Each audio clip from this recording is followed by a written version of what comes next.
determine the lower explosion limit of methane gas, you need to perform a calculation. Firstly, calculate the volume of methane gas.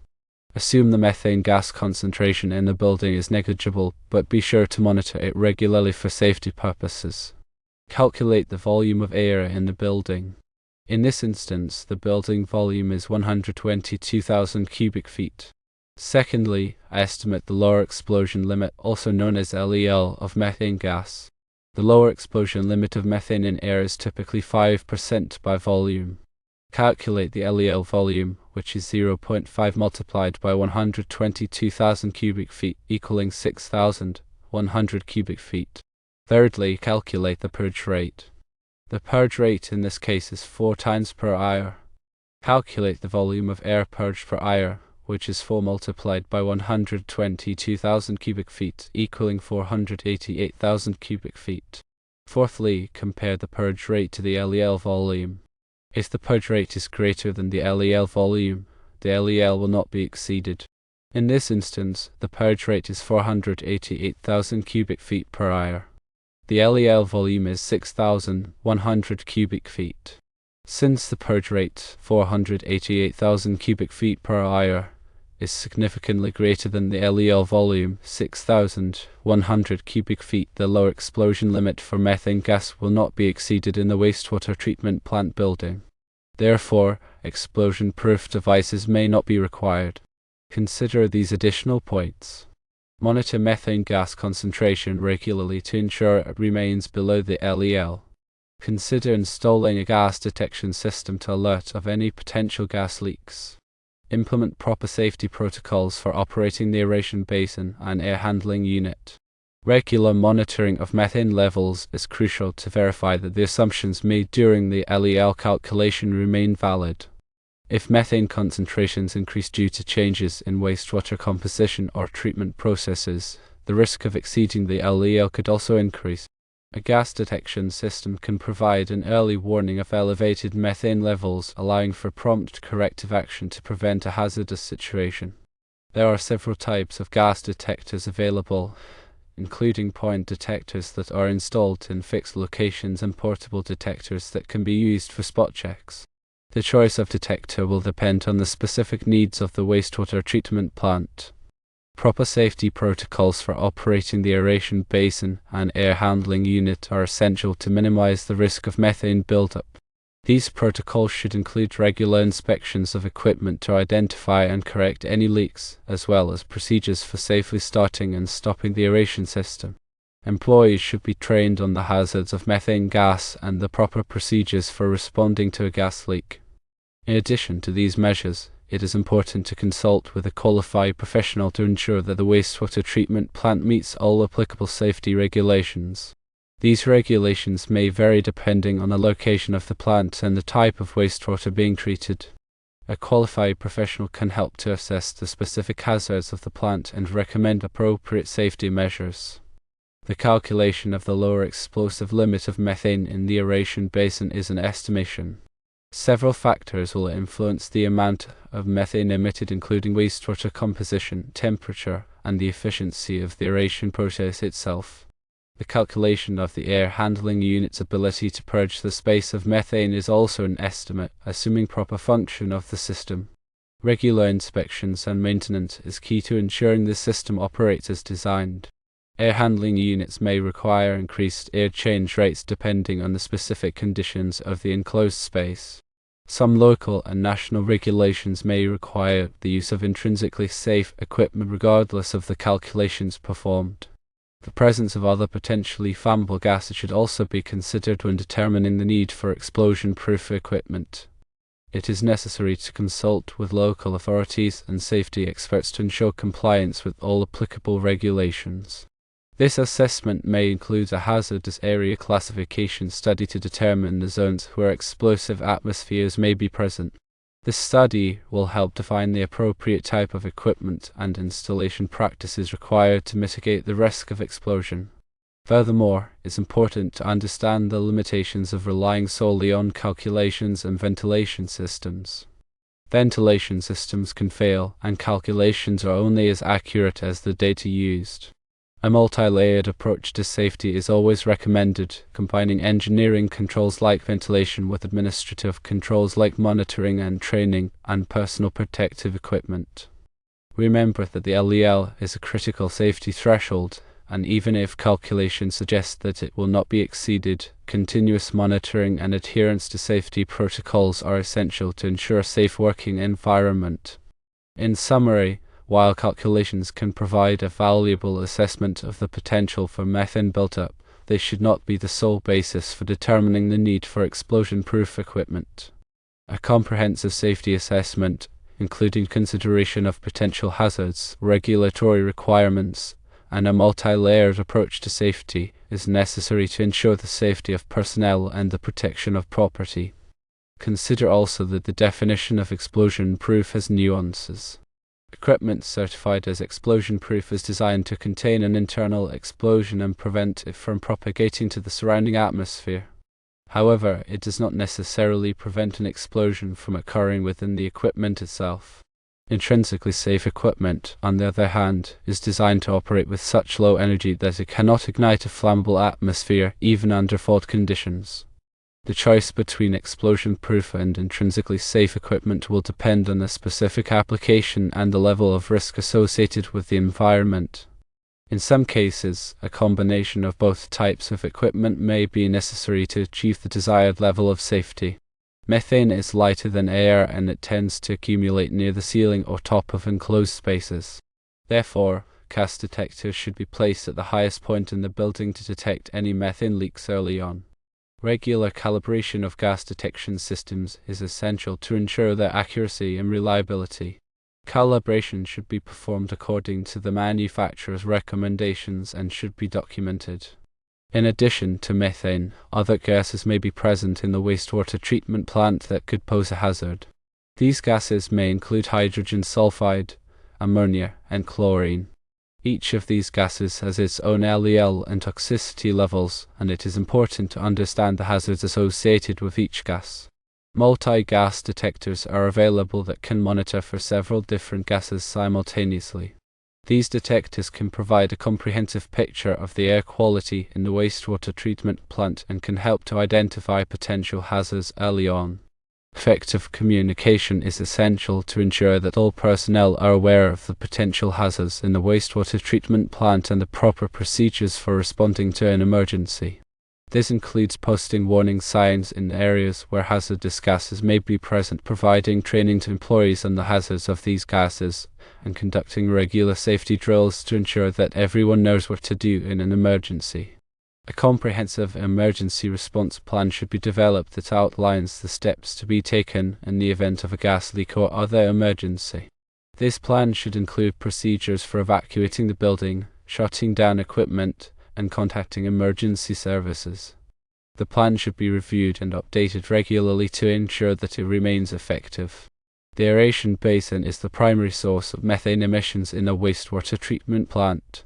The amount of methane emitted from the aeration basin will depend on the type of wastewater being treated, the temperature of the wastewater, and the efficiency of the aeration process. Properly designed and operated aeration systems can minimize methane emissions. This can be achieved through optimizing the aeration rate, maintaining proper dissolved oxygen levels, and using covers to capture methane gas. The captured methane gas can then be used as a renewable energy source, reducing the plant's reliance on fossil fuels. In addition to the aeration basin, other sources of methane emissions in a wastewater treatment plant include the sludge digesters, the collection system, and the headworks. Proper maintenance of these systems can help to minimize methane emissions. For example, regular cleaning of the collection system can prevent the buildup of organic matter that can decompose and release methane gas. Similarly, proper operation of the sludge digesters can maximize methane production while minimizing the release of methane gas to the atmosphere. The air handling unit should be designed to provide adequate ventilation to all areas of the building, including the aeration basin. The ventilation system should be designed to prevent the buildup of methane gas and other hazardous gases. The air handling unit should be equipped with filters to remove dust, pollen, and other contaminants from the air. The filters should be replaced regularly to ensure that the air handling unit is operating efficiently.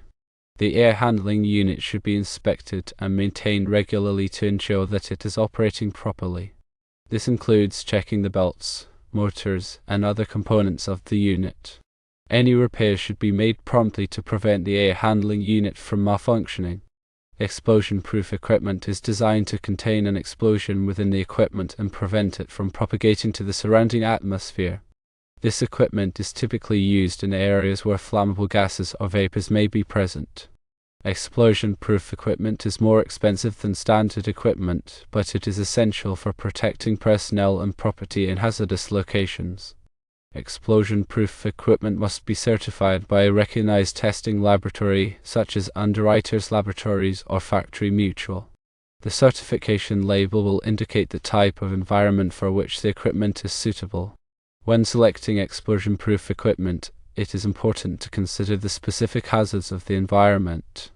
This includes the type of flammable gas or vapor that may be present, the temperature of the environment, and the presence of any other hazardous materials. It is also important to consider the size and shape of the equipment. The equipment should be sized appropriately for the application and should be installed in accordance with the manufacturer's instructions.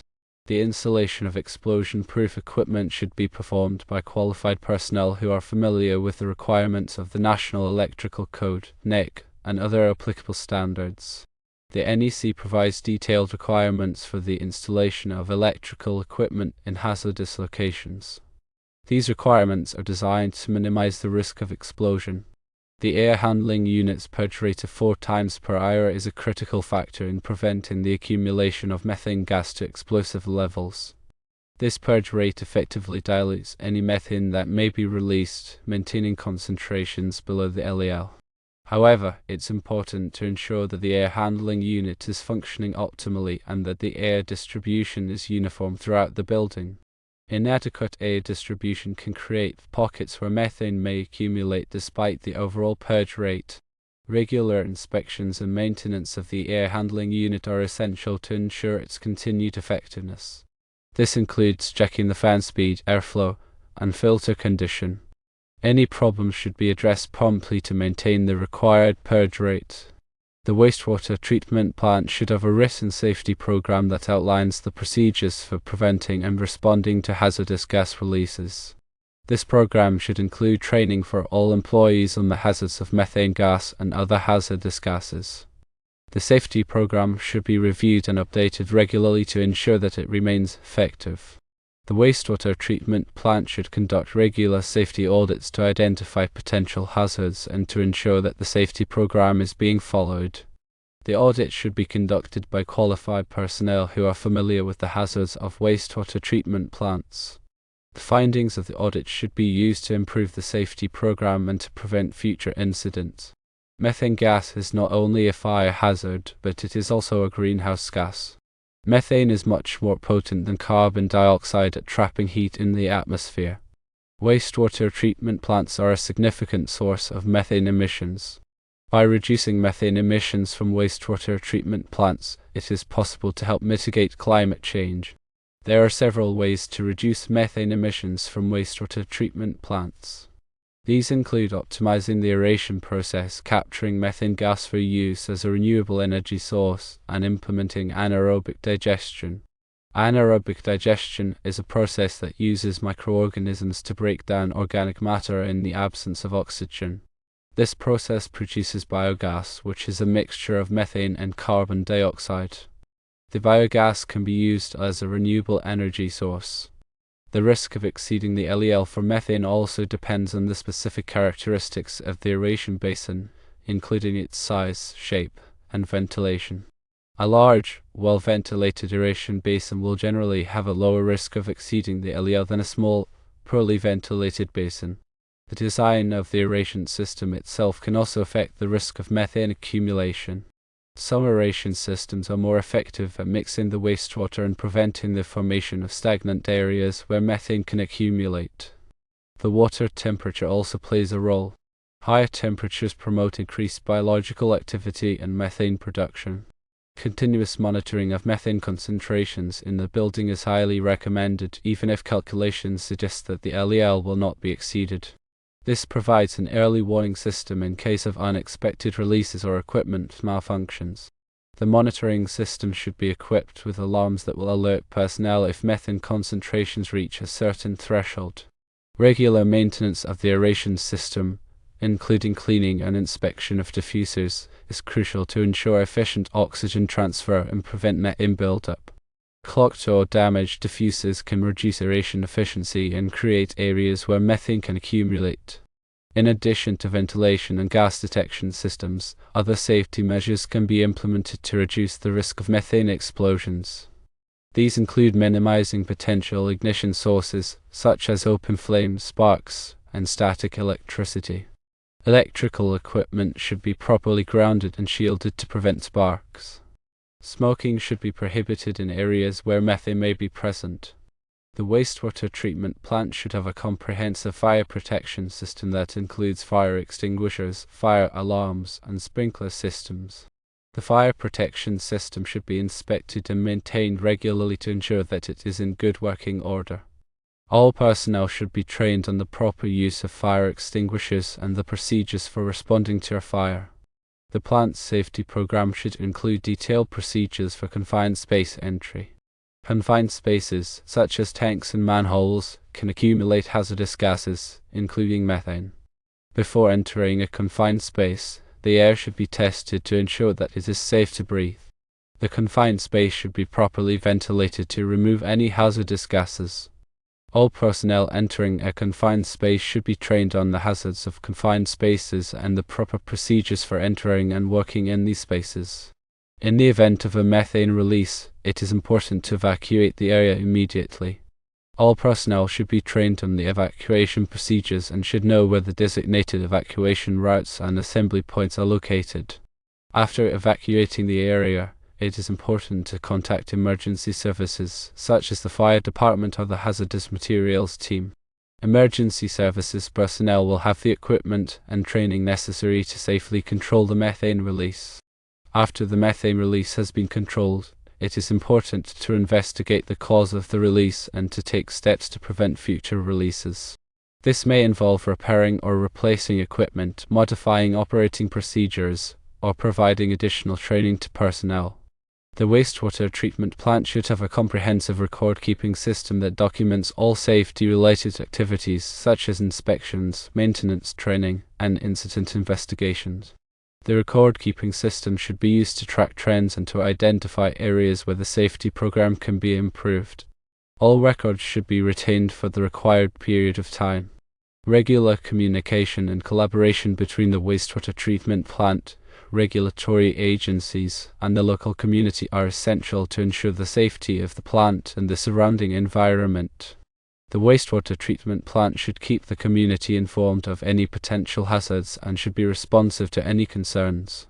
The regulatory agency should provide oversight and guidance to the wastewater treatment plant to ensure that it is operating safely and in compliance with all applicable regulations.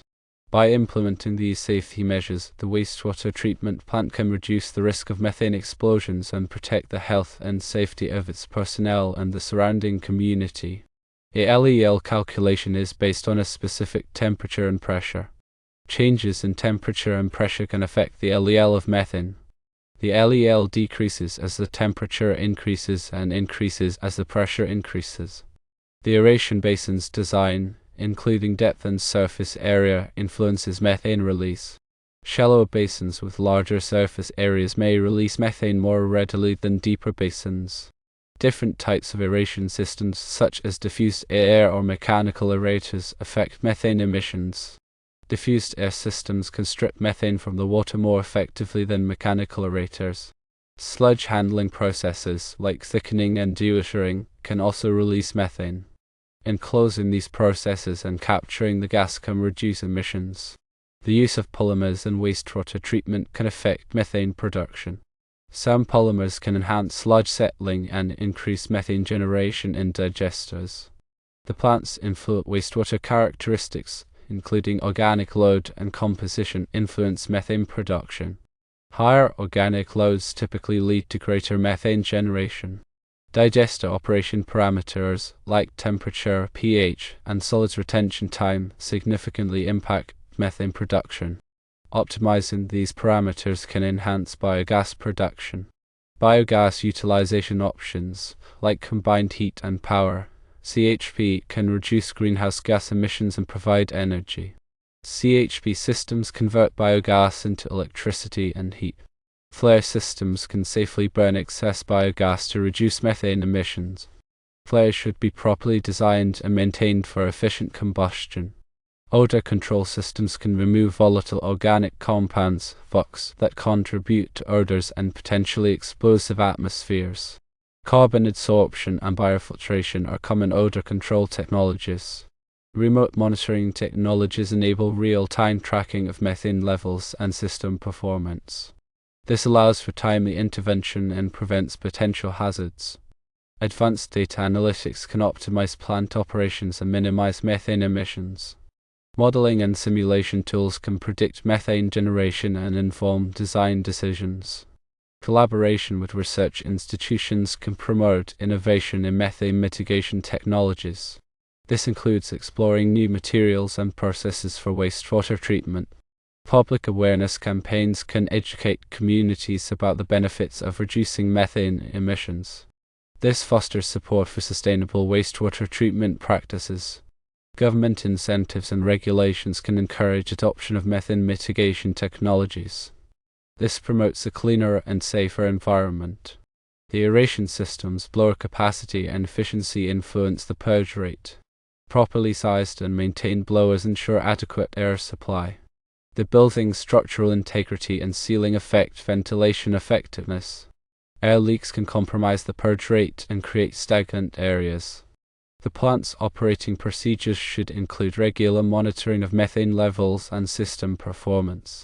This allows for early detection of problems and prevents potential hazards.